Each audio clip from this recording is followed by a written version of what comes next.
আমার পাশেই খেজুর গাছ দেখতে পাইতেছেন। আর এই খেজুরের রসের উপকারিতা জানলে এবার থেকে প্রত্যেক শীতে নিয়ম করে 1 গ্লাস রস খাবেন।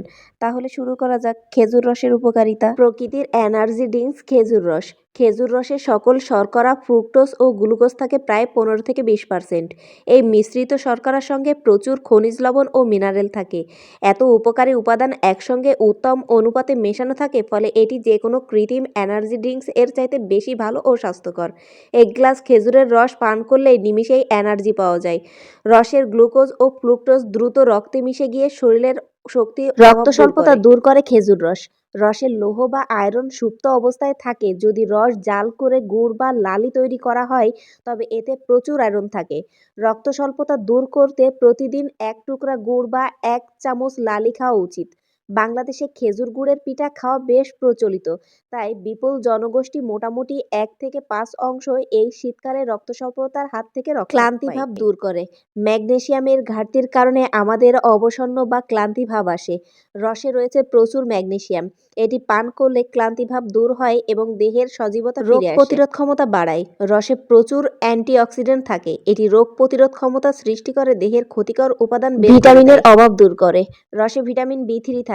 এটি রক্ত উৎপাদন ও ইমিউন সিস্টেমকে সাহায্য করে। ভিটামিন সি কোষের বর্জ্য পদার্থ দূর করে, সর্দি খেজুর রসের অপকারিতা। খেজুর রসের অনেক উপকারিতা কথা জানলেও তাহলে এবার অপকারিতা সম্পর্কে জানুন। যাদের ডায়াবেটিক্স আছে তাদের খেজুর রস না খাওয়াই ভালো, কারণ এর ভিতর থাকা চিনি ডায়াবেটিক্সের সমস্যা বাড়িয়ে দিতে পারে। কিডনি রোগী খেজুর রস পান করলে সমস্যা হতে পারে। রসের পটাশিয়াম কিডনির সমস্যা সৃষ্টি করে। রক্তের সমস্যা আছে এমন রোগীর রস না খাওয়াই উচিত। হাঁপানি বা অ্যাজমা আছে এমন রোগীর ঠান্ডা রস পান করা উচিত নয়, এতে শ্বাসকষ্ট বেড়ে যেতে পারে। বাদুর রস পান করে রসের হাঁড়ি থেকে, আর বাদুরের মুখ থেকে বিভিন্ন রোগের জীবাণু ছড়িয়ে পড়ে রস পান করার মাধ্যমে। খেজুরের রস কখন খেলে ভালো হবে? খেজুরের রস ভোরবেলায় খাওয়া ভালো। সারা রাত ধরে রস জমে থাকার পর সকাল সকাল এই রস খেলে উপকার পাওয়া যায়। তবে সময় যত গড়াতে থাকে তত এতে ফার্মেন্টেশনস বা গাজন প্রক্রিয়া হতে থাকে। এতে রসের স্বাদ নষ্ট হয় এবং অম্লতা বাড়ে। অন্ধকারে এই প্রক্রিয়া কম হয়, কিন্তু দিনের আলোতে গাজন বেশি হয়। তাই দিনের বেলা রস খাওয়া ঠিক নয়। এতে বমি সহ পেটের নানা সমস্যা হতে পারে। খেয়াল রাখতে হবে খেজুরের রসে যেন যে কোনো পোকামাকড় মুখ না দেয়। বাদুর বা পাখির মুখ দেওয়া রস খেলে রোগ হতে পারে। খেজুর রস খাওয়ার আগে কিছু সাবধানতা অবলম্বন করা সবারই উচিত। খুব সকালবেলা সূর্যের তাপ বেড়ে যাওয়ার আগেই রস পান করা উচিত। ফাঙ্গাস বা ছত্রাক বাতাসে ভেসে রসের সাথে মিশে যায় এবং সূর্যের তাপে গরম হওয়া রসকে ফার্মেন্টেশনস করে, ফলে প্রথমে অ্যালকোহল বা মদ তৈরি হয়, পরে আরও ফার্মেন্টেশনের কারণে ভিনেগার তৈরি হয়। এ ধরনের রস পান করলে পেটে খারাপ হওয়ার সম্ভাবনা থাকে।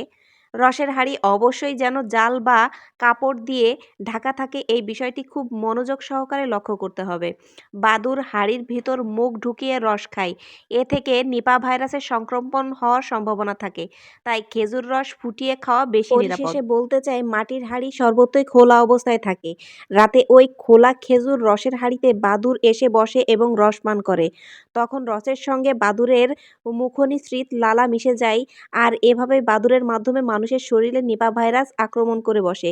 নিপা ভাইরাস একটি মারাত্মক ভাইরাস। এই ভাইরাসে কেউ আক্রমণ হলে প্রথমে জ্বর আসে, এক পর্যায়ে খিঁচুনি, অতঃপর মৃত্যু হতে পারে। রোগটি বাদুর চাটা খেজুর রস পান করার জন্য হয়ে থাকে, সেহেতু আমাদের খেজুর রস আহরণে সতর্ক হতে হবে। আসুন আমরা স্বাস্থ্য সচেতন হই এবং সতর্কতা অবলম্বন করি।